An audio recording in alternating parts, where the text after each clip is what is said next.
Hey, welcome to your Leo horoscopes for the first week of 2024, starting New Year's Eve. That would be today, ending on the 6th of January. No planets in Leo. We ended the week with the moon in Leo last week, so we get a nice little break. You guys get a nice little break for the next few weeks of not having any planets in Leo at all. Focus is on those you love this week, probably because you had to deal with them over the holiday the last couple of weeks, um, which is fine. And there's elements of helping family members get back into the swing of things. Sometimes it's sort of kind of separating yourself from those family members so that you can get back into the swing of things. It really just revolves around that focus on family, be they right there in front of you or you're kind of worried about it. You know how it is. Mothers especially, I mean parents. I can't just say mothers because that's not true. We worry about our family a lot. We worry about our kids a lot. I have grown kids. I still worry about them like every single day. It never goes away. So a couple of things come up from that. First of all, I do want to say Mercury's retrograde does end this week on the 2nd. We do have that week-long shadow period that usually comes up. So we're really looking at the official end of it being next week, next Tuesday. But the actual retrograde itself ends on the 2nd, which is this Tuesday coming up. So there may be a little bit of a wobble there.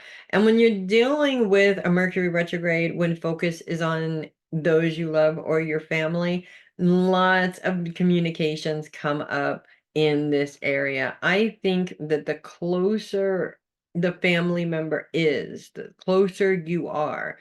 So we're talking closest being parents and children and spouses, the more miscommunication there is because we sort of get ourselves into this habit of communicating with people in a very specific way and not always a nice way.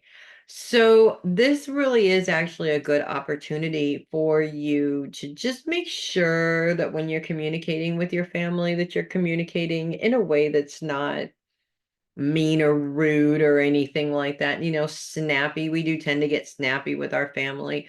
Or on the flip side of that, if this is something that you're dealing with your family members, as in you keep having a consistent problem with them communicating with you like that, it's a good time to broach the subject. Of course, you don't want to broach the subject and, hey, don't talk to me like that anymore, like you're gonna have a fight or something. I know a few Leos that can be like that.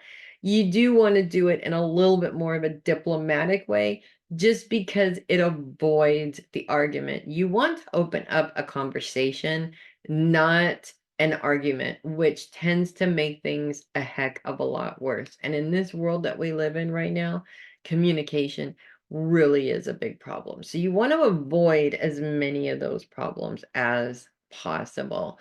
Let's see what else we got here. At the very end of the week is the moon, I'm sorry, right at the beginning of the week is the moon is starting in Virgo. It's on the cusp just slightly, like this morning. So probably by the time you see this, it'll be gone and you won't even have to deal with it anymore.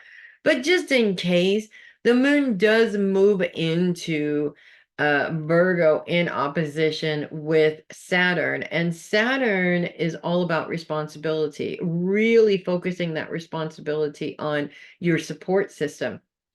And this is one of those very difficult instances that I think a lot of us have to go through, where the people that we support should be the ones to support us. And it just doesn't necessarily work out that way, which is unpleasant.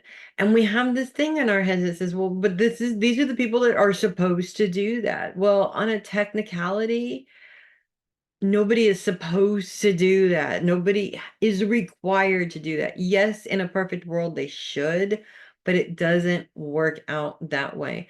So this could be kicking off the week in that space where you might need to work through your challenges around the family not being as supportive as maybe you feel they should be, if that makes sense. And while I agree with you that they should be supportive, it is no guarantee. And I think a lot of us go through that. So actually, it's pretty boring this week, which, to be honest with you, for fixed signs, I think is a beautiful thing, especially after 2 straight weeks of holidays. Boring is definitely a nice change from the crazy festivities that have been going on the last couple of weeks. I don't know about you guys, but I am looking forward to boring whenever that comes up for me. So that's what I have for you guys this week. If you love your horoscopes, do consider sending a tip or donation to my coffee link, which is there in the description. Really appreciate the support. You guys are awesome. I love doing this every single week. That's it. I'm Melissa Bruce, the heavy metal psychic, getting ready for the festivities. I will see you guys next week. And in the meantime, you guys make it a great week. Boring? Good. Find something fun to do because you deserve it. You know, you guys work really hard. So, some time to just do whatever you want. It's always nice. You guys definitely snatch that up. I'll see you guys next year, next week. Have a great one.